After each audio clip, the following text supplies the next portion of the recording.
നിർണായകമായ ഏതെങ്കിലും യുദ്ധത്തിൽ ബ്രിട്ടീഷ് സേനയ്ക്ക് വേണ്ടി നേതൃസ്ഥാനം അലങ്കരിച്ച ഒരാളാണോ?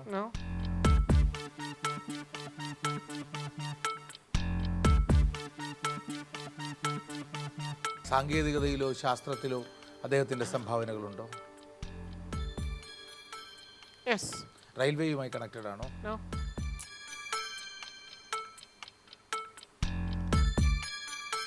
എഞ്ചിനീയറിംഗുമായി? ഭാരതത്തിൻ്റെ ഏറ്റവും പ്രധാനപ്പെട്ട കാര്യമെന്ന് പണ്ഡിറ്റ് ജവഹർലാൽ നെഹ്റു സ്വാതന്ത്ര്യ ലബ്ധിക്ക് ശേഷം പ്രഖ്യാപിച്ച ചില ഉജ്ജ്വലമായ നേട്ടങ്ങളൊക്കെ ഉണ്ട്.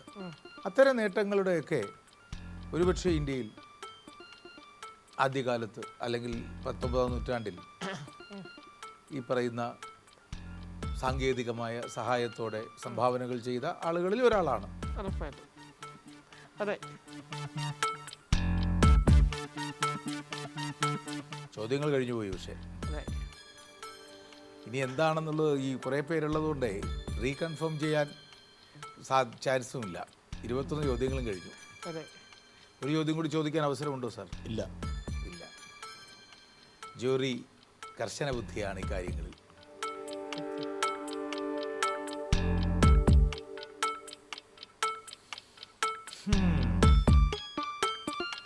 പണ്ഡിറ്റ്ജിയുടെ ഡ്രീം പ്രോജക്റ്റുകൾ എന്ന് പറയുന്നത് ഫക്രാനങ്ങൾ അടക്കമുള്ള കാര്യങ്ങളാണ്.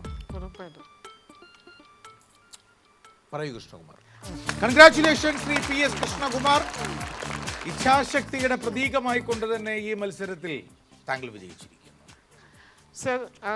അങ്ങ് ആദ്യം പറഞ്ഞ വാചകമുണ്ടല്ലോ, ഞാൻ ഇവിടെ വരണം, മത്സരിക്കണം, താങ്കളെ തോൽപ്പിക്കണം, വിജയിക്കണം, അങ്ങനെയാണ് പൊരുതേണ്ടത് എങ്ങനെയെന്ന് ഞാൻ മറ്റുള്ളവരെ പഠിപ്പിക്കേണ്ടത് എന്ന് പറഞ്ഞല്ലോ. അതിതാ യാഥാർത്ഥ്യമായിരിക്കുന്നു. അഭിനന്ദനങ്ങൾ കൃഷ്ണകുമാർ. Thank you sir. പറയൂ സർ. ആർതർ കോട്ടൺ ബ്രിട്ടീഷ് ഇന്ത്യയുടെ ജലസേചന ബ്രിട്ടീഷ് ഇന്ത്യയിൽ അല്ലെങ്കിൽ നമ്മൾ ഇന്ന് കാണുന്ന ഇന്ത്യയുടെ രൂപം ഉണ്ടാകുന്നതിന് മുൻപിലുള്ള അതിൻ്റെ എല്ലാം പ്രാരംഭ പദ്ധതികളിലായി ഇന്ത്യയിൽ കനാലുകളിലൂടെ വളരെ ചെറിയ പാലങ്ങളിലൂടെ ഇന്ത്യയിലെ ഇറിഗേഷൻ പ്രോജക്റ്റുകൾക്ക് നിർണായകത്വം വഹിച്ച മഹാപ്രതിഭയാണ് അദ്ദേഹത്തിന് നൈറ്റ്ഹുഡ് നൽകി പിന്നീട് ആദരിച്ചു. നല്ല selection. Thank you. General sir Arthur Thomas Cotton Madras പ്രസിഡൻസിയിൽ ജോലി ചെയ്തിരുന്ന ബ്രിട്ടീഷ് സൈനിക ഉദ്യോഗസ്ഥൻ, ജലസേചന എഞ്ചിനീയർ. ബ്രിട്ടീഷ് ഇന്ത്യയിലുടനീളമുള്ള ജലസേചന നാവിഗേഷൻ കനാലുകളുടെ നിർമ്മാണത്തിനായി കോട്ടൺ തന്റെ ജീവിതം സമർപ്പിച്ചു. ധൗളേശ്വരം ബാരേജ്, പ്രകാശം ബാരേജ്, കൂർണൂർ കടപ്പ കനാൽ എന്നിവയുടെ നിർമ്മാണത്തിൽ നിർണായകമായ പങ്കുവഹിച്ചു. അദ്ദേഹത്തിന്റെ ദീർഘവീക്ഷണം ആന്ധ്രാപ്രദേശിന്റെയും തമിഴ്നാടിന്റെയും ചരിത്രം തിരുത്തിയെഴുതുവാൻ പോന്നവയായിരുന്നു. വരണ്ട നിലങ്ങളിൽ വെള്ളം കൊണ്ടുവരുന്നതിനുള്ള അദ്ദേഹത്തിന്റെ പരിശ്രമം നാട്ടുകാർക്കിടയിൽ അപാര ഭഗീരഥൻ എന്ന ഖ്യാതി നേടിക്കൊടുത്തു.